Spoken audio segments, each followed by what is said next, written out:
बिहार की सभी 40 सीटों के लिए एनडीए की सीट शेयरिंग के बाद सीएम नीतीश कुमार दिल्ली पहुंचे हैं, जहां आज वो बीजेपी हाईकमान के साथ मीटिंग करेंगे। 2024 लोकसभा चुनावों के ऐलान के बाद सीएम नीतीश का ये पहला दौरा दिल्ली का है। तो एनडीए की लिस्ट आने के बाद खाली हाथ रहे एलजेपी के राष्ट्रीय अध्यक्ष और केंद्रीय मंत्री पशुपति पारस आज दिल्ली में प्रेस कॉन्फ्रेंस कर अपनी अगली रणनीति का खुलासा करेंगे। बिहार में सीटों के बंटवारे के बाद बीजेपी बिहार 40 में से 17 सीटों पर चुनाव लड़ रही है।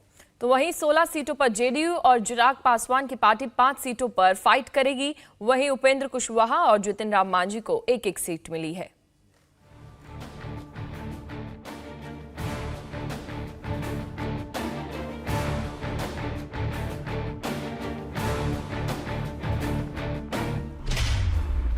बिहार में एनडीए की सीटों का हुआ बंटवारा, अब कैंडिडेट की बारी।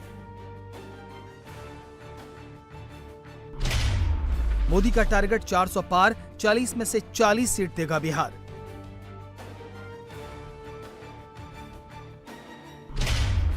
सीट शेयरिंग के बाद दिल्ली पहुंचे नीतीश, कैंडिडेट पर मंथन आज।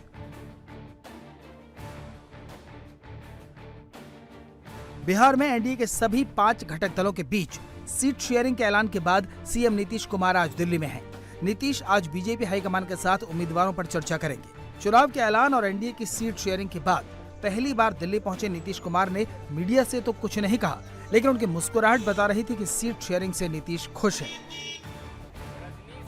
सोमवार को बिहार में एनडीए सीट शेयरिंग का ऐलान कर दिया गया, जिसमें बीजेपी को 17 है, जेडीयू 16 है। चिराग पासवान की लोक जनशक्ति पार्टी आर 5 सीटों पर चुनाव लड़ेगी, तो जीतन राम मांझी की हम को एनडीए में 1 सीट और उपेंद्र कुशवाहा की पार्टी को भी 1 सीट दी गई है। सीट शेयरिंग के ऐलान के बाद अब बारी कैंडिडेट के ऐलान की है। भारतीय जनता पार्टी 17 सीटें एनडीए के साथ लड़ेगी। जनता दल यूनाइटेड 16 सीटों पर एनडीए के साथ लड़ेगी। लोक जनशक्ति पार्टी 5 सीटों पर, हिंदुस्तानी अवाम मोर्चा 1 सीट पर और राष्ट्रीय लोक मोर्चा 1 सीट पर, ऐसे सीटों का बंटवारा हमने आपस में कर लिया है। बिहार की 40 सीटों में से बीजेपी के खाते में जो 17 सीटें आई हैं, उनमें पश्चिमी चंपारण, पूर्वी चंपारण, औरंगाबाद, मधुबनी, अररिया, दरभंगा, मुजफ्फरपुर, महाराजगंज, सारण, उजियारपुर, बेगूसराय, नवादा, पटना साहिब, पाटलिपुत्र, आरा, बक्सर और सासाराम शामिल हैं। वहीं जेडीयू के खाते में वाल्मीकिनगर, सीतामढ़ी, झंझारपुर, सुपौल, किशनगंज, कटिहार, पूर्णिया, मधेपुरा, गोपालगंज, सिवान, भागलपुर, बांका, मुंगेर, नालंदा, जहानाबाद और शिवहर की सीट आई है। चिराग पासवान की पार्टी को वैशाली, हाजीपुर, समस्तीपुर, खगड़िया और जमुई सीट दी गई है। जीतन राम मांझी की पार्टी हम गया सीट पर चुनाव लड़ेगी। वहीं कारकाट सीट उपेंद्र कुशवाहा को दी गई है। एनडीए की सीट शेयरिंग में जहां सभी 5 घटक दलों को सीटें मिली हैं, तो केंद्र सरकार में मंत्री और एलजेपी नेता पशुपति पारस सीन से गायब हो गए हैं। चचा भतीजे की जंग में भतीजा भारी पड़ा है और चिराग पासवान के एलजेपी को एनडीए ने 5 सीटें दी हैं।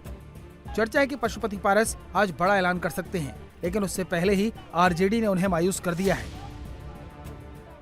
कहीं ना कहीं इस बात का दुख पापा जहां पे भी होंगे उनको आज भी होता होगा कि जिस सिंबल को उन्होंने चुना था, जिस नाम को उन्होंने चुना था, वो आज भी वो फ्रीज है। इन परिस्थितियों में पार्टी और परिवार नहीं पहुंचता, ये जिम्मेदारी चाचा जी पर थी। पर बहरहाल गंगा में से काफी पानी अब बह चुका है, परिस्थितियां काफी बदल गई हैं। एक बात वो अक्सर कहते हैं, मैं मानता हूं कि हकीकत भी वही है, व्यक्ति नहीं समय बलवान होता है। और आज समय ने अपनी ताकत दिखाई, समय ने न्याय किया और जस्टिस प्रिवेल किया। पशुपति नाथ पारस अच्छे नेता हैं, हाल तक मंत्री रहे या अभी तक शायद मंत्री हैं, लेकिन हम जो लोग जनता यहाँ की बोलती है कि वो अपने घर का भी वोट उनके साथ नहीं है, वैसे लोगों के लिए क्या है राष्ट्रीय जनता दल? और हम लोग इसी के लिए हैं क्या कि जो मृत प्राय हो गया उसको हम लोग जीवित करने का काम करें। एनडीए में कैंडिडेट का नाम का ऐलान बाकी है, तो महागठबंधन अब भी सीट शेयरिंग की चर्चाओं में ही उलझा है। इस बीच खबर है कि लालू यादव की बेटी रोहिणी आचार्य सारण लोकसभा सीट से आरजेडी की कैंडिडेट हो सकती हैं। अगर ऐसा होता है तो राबड़ी देवी, मीसा भारती, तेजस्वी यादव और तेज प्रताप के बाद अब लालू यादव के परिवार का 5वां सदस्य भी सियासी मैदान में उतर सकता है।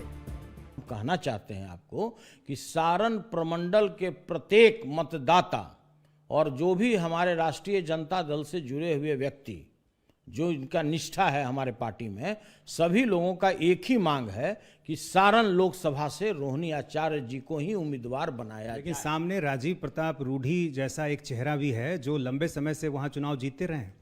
देखिए, राजीव प्रताप रूढ़ी जी के प्रति भी मेरा सम्मान है, लेकिन रोहिणी आचार्य के सामने कहीं दूर दूर तक वो टिकने वाले नहीं हैं। सारण की जो सीट है वो लालू प्रसाद यादव जी द्वारा कभी न कभी प्रतिनिधित्व किया गया है और उनको लगता है कि हमारा ट्रेडिशनल सीट है, इसीलिए अब अपनी बेटी को लड़ाना चाहते होंगे। लेकिन इस बार हवा जो है वो पक्ष में नहीं है। रूढ़ी और रोहिणी में आपको क्या लग रहा है कि रूढ़ी जी एनी डे बेटर, रूढ़ी जी एनी डे बेटर कैंडिडेट हैं।